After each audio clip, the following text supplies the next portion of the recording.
우박사 TV.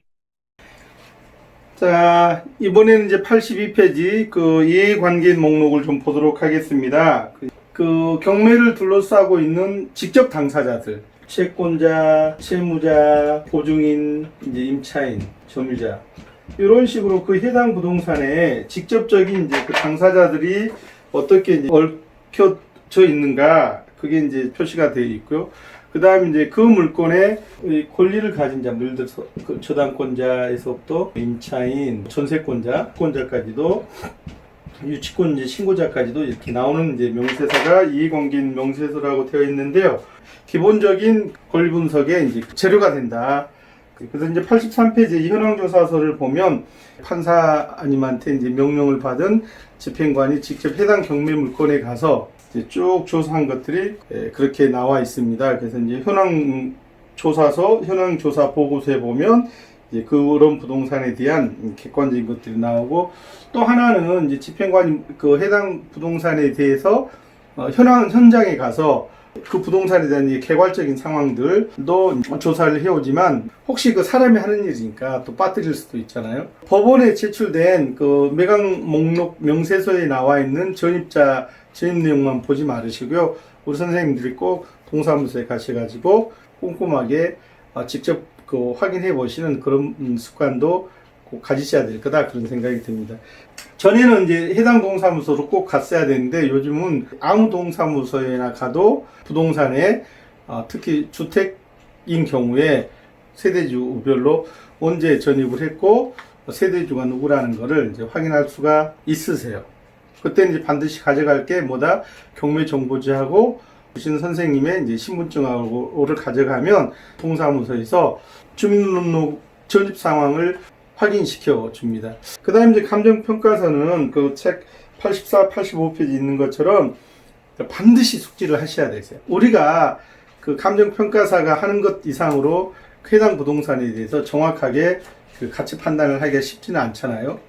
물론 이제 그 시세라든지 하는 것들은 약간 다를 수는 있어요. 왜냐하면 평가서를 작성을 할 때는 어떻게 보면 딱 기계적으로 딱 그 정해진 감정평가 기법대로 감정을 하게 되니까 시세하고는 약간 다를 수도 있지만 꼭 참고를 하셔야 됩니다, 그 얘기세요. 그 다음에 또 하나가 경매에는 이제 제시외가 있고 입찰외라는 게 있습니다. 제시외라는 거는 뭐냐면 통상으로 조금 봐줄 수 있는 그 부동산의 가액을 뭐 특별히 증액을 안 시키는 범위 내에서, 그 다음에 법 위반 정도가 미미한 정도의 제시외들. 그러니까 뭐 다가구 주택이라고 한번 생각해 보세요. 다가구 주택에 외벽에 보일러가 있는데 보일러 어르지 말으라고 뭐 이제 알루미늄 철판 같은 걸로 보일러실을 만들어 줬다든지, 그런 것까지 다 그 등기부에 올라가지는 않았잖아요. 그렇지만 현황으로는 존재한다, 그 얘기 있어요. 그리고 그것도 가격으로는 다 가치가 있다. 그게 뭐 10,000원이 되든 20,000원이 되든 그런 부분들이 이제 감정평가서에 다 기재가 됩니다. 그 다음에 이제 입찰, 여기 중요한, 이게 이제 성가신데, 이 입찰회가 이제 만약에 걸리면 이제 뭐 문제가 생길 수 있냐면, 법정지상권 유무 문제가 생길 수 있다. 반드시 기억을 하셔야 됩니다. 그 다음에 또 뭐다? 이제 분묘 기지권의 문제가 생길 수도 있다, 그 얘기죠. 제시라든지 입찰회로 부동산 등기부에나 건축물 관리대장에는 등재가 안 되는 어떤 현황상의 그 부착물이 있는 경우에 제시에 뭐가 있습니다라고 얘기를 하고 가격 감정이 됩니다. 그리고 입찰이라고 있으면 법정지상권 성립 가능성이라든지 분묘 기지권이 존재할 수도 있습니다. 이런 표시가 이제 올라가게 되는데요. 꼭 참고를 하시고요. 그 다음에 하나만 더 말씀을 드리자 그러면, 제시외에는 뭐냐면 설령 등기부 등본이라든지 면적에는 안 나타날 거 아닌가 봐요. 예를 들어 뭐 옥상에 물탱크로 사용했던 거를 채무자가 무단으로 용도 변경을 해가지고 소위 말하는 옥탑방을 만들었다. 본래 등기부상에는 뭐 예를 들어 10제곱미터 한 3.3평 이렇게 돼 있었는데 가서 봤더니 방으로 개조를 해가지고 보증금 얼마에 월세 얼마에 임대를 하고 있습니다. 이런 경우가 이제 대표적인 제시의 물건이라고 보시면 되는데요. 요 제시의 물건은 꼭 기억하실 게 뭐냐면, 등기부 등본상이나 건축물 관리대장이 등재가 안 되지만 낙찰받으면 누구 거다? 낙찰자 거다, 그 얘기세요. 딸려 들어온다, 그 얘기세요. 쉽게 말하면 시골 장에 가서 암소를 한 마리 샀어요. 암소 뱃속에는 새끼가 임신돼 있었어요. 임신한 상태에서 암소를 사왔어요. 나중에 암소가 송아지를 낳았어요. 별다른 계약이 없는 한, 뭐 예를 들어 송아지가 태어나면 본래 주인한테 돌려주기로 한 그런 계약이 없으면 그건 당연히 송아지를 산 그 새 주인 거다 그 얘기죠. 마찬가지다 그 얘기죠. 그래서 어쨌든 제시의 건물은 나중에 낙찰받으면 누구 거다? 그 낙찰자 거다 그 얘기죠. 그렇지만 입찰의 요놈은 절대 그렇지 않다세요. 그죠? 거기 입찰이 어쩌고 나오면 당연히 요놈은 어떻게 보시면 된다? 낙찰로도 소유권이 이전이 된다 안 된다? 안 된다.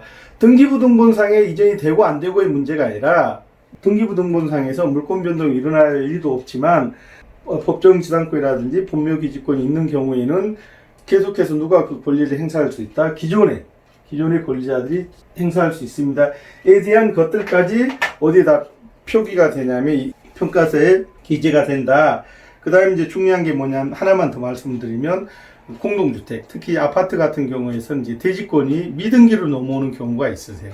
왜냐하면 큰 그 아파트 단지 같은 것들을 이제 지으면 이게 대지권 정리하는데 뭐 시간이 한 2, 3년 걸린답니다. 그 준공일자로부터 해서 건물 전유 부분에 대한 이제 등기는 완료가 되었는데 1,003호가 갖게 되는 대지권, 뭐 이게 5평이 될지 6평이 될지에 대한 거는 아직 그 등기부등본상의 전유 부분에 대한 대지권이 정리가 안 돼 있는 상태에서, 그러니까 등재가 안 돼 있는 상태에서 경매가 진행이 되면 그때는 이제 그 감정평가사가 대지권 미등기라고 표시를 하시고 대신 대지권이 몇 평이 나중에 그 해당 등기부에 등재가 되면 그놈의 그 감정 가격은 얼마입니다라고 해서 비록 부동산 등기부에는 대지권이 등재가 안 돼 있어도 경매정보지에는 대지권 미등기 상태에서 대지권의 가격이 표시되어 있다면 그 대지권은 추후에 대지권 등기를 할 때 경매 낙찰 가격 더하기 추가로 내지 않고 추가 부담이 없이 대지권이 넘어옵니다 하는 것도 감정평가서에 보면 세세히 기재가 되어 있습니다. 꼭 기억을 하셔야 되시고 등기부등본하고 감정평가서하고 그 다음에 또 하나는 임차 내역하고 요 세 가지는 보시는 연습을 많이 하셔야 됩니다. 여기까지 하겠습니다. 감사합니다.